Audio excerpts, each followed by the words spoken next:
আসসালামু আলাইকুম রহমতুল্লাহ। সবাইকে জানাই আন্তরিক শুভেচ্ছা এবং অভিনন্দন। আমি হাবিব।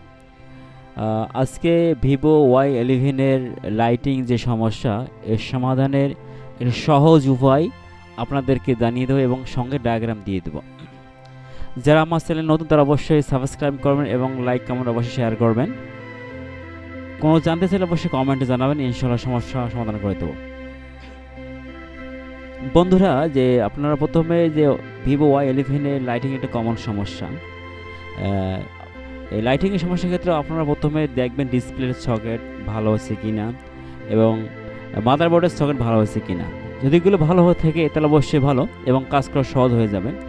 তাই প্রথমে আমি যাই যে আপনাদের এই যে LCM, LED, PWM এর এই কালার ব্র্যান্ডগুলো, এর যে আপনাদের লেখাগুলো আছে এলইডি কে, এর ডিটেলস, এর যে আপনাদের বিস্তারিত, এগুলো আপনার গুগলে অবশ্যই পাবেন এর পূর্ণাঙ্গ রূপ। তাই শুরুতে অবশ্যই এটা জানা প্রয়োজন। যারা নতুন অবশ্যই জানবেন। আমি অবশ্যই এখন মূল কথা চলে যাই। এটা হচ্ছে আপনাদের আইসির ভোল্টেজ আউট। এখান থেকে আপনাদের ভোল্টেজ দিক দিয়ে আসে, তারপর এই যে আপনাদের জাম্পার কয়েল, এটা বলা হয় লাইটিং কয়েল। এই লাইটিং কয়েলে আপনাদের ভোল্টেজ এখান থেকে রেগুলেটিং হয়ে আপনাদের এখানে চলে আসবে ঠিক এই সকেটে। তাই প্রথমে আপনাদের এই জায়গায় দেখবেন ভোল্টেজ আছে কিনা, তারপর এখান থেকে আসে, তারপর দেখবেন আপনার এই কয়েলে এই জায়গায় ভোল্টেজ ইনপুট আছে কিনা, তারপর আউটপুটে দেখবেন। দেখুন দেখা যায় যে আপনার আউটপুটে ভালো, ইনপুট ঠিক আছে, আউটপুট আসতেছে, কিন্তু এইখান থেকে ভোল্টেজ নেই।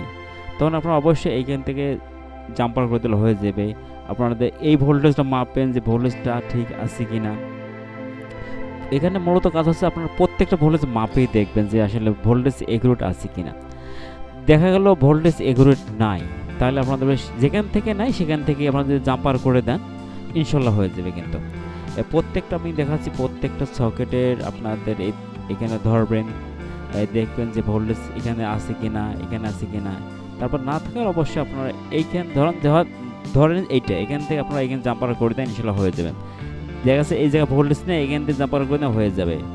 এখানে ভোল্টেজ নেই, এখানে জাম্পার করলে হয়ে যাবে কেন। এইভাবে যে কাজ করেন ইনশাল্লাহ হয়ে যাবে। তাই ডায়াগ্রাম দিয়ে দিচ্ছি, একটু দেখেন, পূর্ণাঙ্গ ডায়াগ্রাম দিয়েছি, এটা আপনারা অবশ্যই একটু লক্ষ্য রাখবেন। ডায়াগ্রাম দেখে মানুষ কাজ করতে পারবেন। ভালোভাবে লক্ষ্য রাখেন, আবার এগুলো লক্ষ্য রাখেন, ইনশাল্লাহ সহজভাবে আপনারা কাজ করতে পারবেন। ধন্যবাদ। আসসালামু আলাইকুম রহমতুল্লাহ। অবশ্যই আমার চ্যানেলে সাবস্ক্রাইব, লাইক অবশ্যই কমেন্ট করবেন।